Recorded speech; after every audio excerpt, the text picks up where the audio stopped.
Ton enfant ne t'écoute pas? Lui aussi. Aujourd'hui, on va voir pourquoi nos enfants ne nous écoutent pas, mais surtout, comment faire en sorte qu'ils nous écoutent vraiment. Mais avant toute chose, jingle! Tu répètes 10 fois la même chose, mais ils n'écoutent pas? Jamais. T'as l'impression de te transformer en véritable sirène d'alarme humaine. Moi aussi. Moi, c'est Vanessa. Je suis maman de 3 enfants.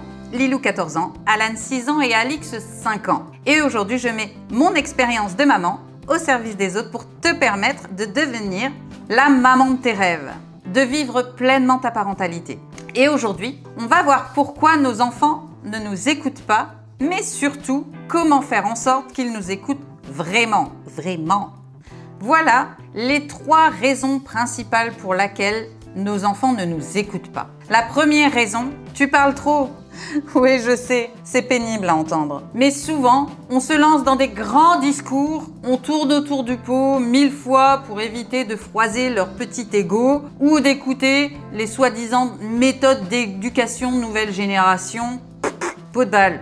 Sois clair, parce que si tu parles trop, si tu donnes trop d'informations à ton enfant, il va décrocher. Et s'il décroche, il t'écoute plus. Et s'il t'écoute plus, il ne fera pas ce que tu lui as demandé. Ça va générer du stress pour toi et pour ton enfant. Sois simple, des mots simples, clairs et précis. Je veux que tu ranges ta chambre maintenant. Voilà, c'est un ordre clair, simple et direct. Ton enfant va comprendre directement ce que tu attends de lui. Ça sert à rien de dire « Regarde, il y a du bazar partout et regarde tous ces jouets là.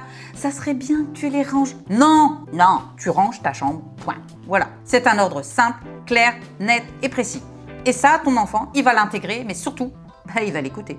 La deuxième raison, c'est que tu ne poses pas des raisons claires. Sois claire et très précise dans ce que tu attends de ton enfant. Parce que tu lui répètes 15 fois de ranger sa chambre, mais il n'y a rien qui se passe. Il ne l'a pas fait et il n'y a rien qui se passe. Sois plus clair dans ce que tu lui demandes. Range ta chambre maintenant ou tu seras privé de télé. L'ordre est clair, net et précis et il y a une conséquence. Mais surtout, et ça je vais bien insister dessus, tu dois dire ce que tu fais et faire ce que tu dis. Je répète, dis ce que tu fais et fais ce que tu dis. Il est impératif que si tu le préviens d'une punition s'il ne fait pas ce que tu lui demandes, la punition doit être donnée. Là, dans l'exemple précis, s'il ne range pas sa chambre, il ne regardera pas la télé. Point. Je sais que c'est difficile, qu'on n'a pas forcément envie d'être dans la punition, mais il doit comprendre que toute action a des conséquences.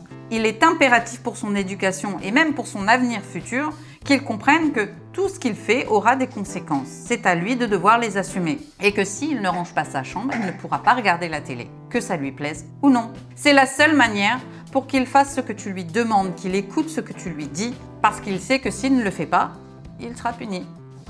La troisième raison, et pas des moindres, et on le fait toutes, donc ça sert à rien de s'auto-blâmer, on le fait toutes. Lui parler quand il est ailleurs. Bah oui, il est en train de regarder la télé ou il joue un jeu vidéo, il est en train de s'amuser, il lit un livre, bref, il est occupé à quelque chose et toi tu arrives et puis tu lui dis range ta chambre. Il t'a pas écouté, soyons honnêtes. Les jeux, le livre, la télé aura toujours plus d'intérêt que ce que tu lui demanderas. Il ne t'écoutera donc pas. Tu dois prendre l'habitude déjà de te baisser à son niveau, de le regarder bien dans les yeux, de faire en sorte qu'il n'y ait rien autour qui puisse distraire son attention de toi. Tu dois avoir toute son attention focus sur toi-même. Et tu lui dis, bien à son niveau et dans les yeux, je veux que tu ranges ta chambre maintenant. Si tu finis tôt, tu pourras jouer ensuite. L'ordre est clair, tu veux qu'il range maintenant.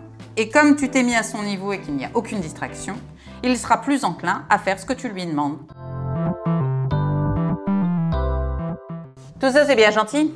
Mais on fait quoi pour qu'ils nous écoutent, nos petites têtes blondes? Voilà mes 4 astuces qui ont fait leur preuve auprès de mes propres enfants. Alors, elles viennent pas de moi, mais c'est des astuces qui fonctionnent. Alors, on partage. Le premier, passe en mode ninja. Eh oui, plus tu vas crier, plus tu vas t'énerver, plus tu vas avoir de grands gestes ou jeter les choses ou claquer les portes, moins il va t'écouter. Clairement, les cris, ça ne marche pas. Donc, élimine ça. Tu te mets dans un endroit calme, tu respires un bon coup et après tu reviens à la charge. D'une voix calme mais ferme, tu lui dis « Je veux que tu ranges ta chambre maintenant ». L'ordre est simple clair, précis, ton ton est calme. En baissant le volume, tu vas l'obliger, lui, à se concentrer davantage sur toi pour entendre ce que tu lui dis. Crier, faire des grands gestes, c'est bien gentil, mais ça marche pas.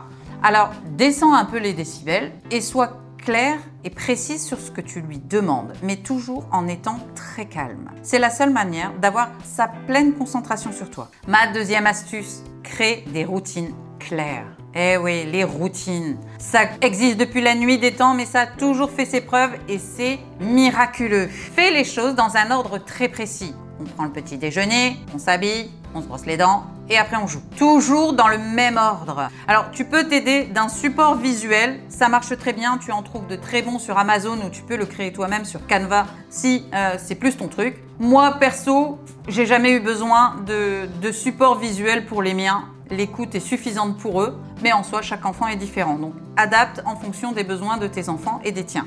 Mais fais les choses toujours dans le même ordre, inlassablement. À force de faire les choses, ils vont savoir ce qu'ils doivent faire, quand ils doivent le faire. Et du coup, ils ne te poseront plus inlassablement la même question et tu ne te retrouveras pas avec des choses non faites et à te répéter 10 fois la même chose le matin.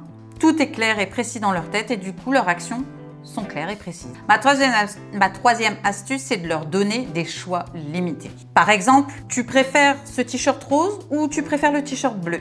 En soi, tu lui as donné l'illusion que c'est lui qui choisit et qu'il y a le plein pouvoir. Ça t'évite des crises et le fait qu'il ne fasse pas les choses et que ça traîne en longueur. Là, on a choisi le t-shirt, mais tu peux l'appliquer à n'importe quoi. Le but étant de, toi, lui limiter les choix et lui, un semblant de choix à faire. Il a vraiment cette illusion que c'est lui qui a décidé et du coup les choses se passent bien mieux. Tu vas pas passer 3 heures à négocier avec ton enfant le matin en lui disant qu'il ne peut pas mettre la doudoune rose parce que justement il fait 25 degrés dehors. Tu vois un peu le truc? En limitant ses choix, tu lui laisses quand même une certaine marge de manœuvre et du coup il se sent plus grand, plus fier et plus autonome.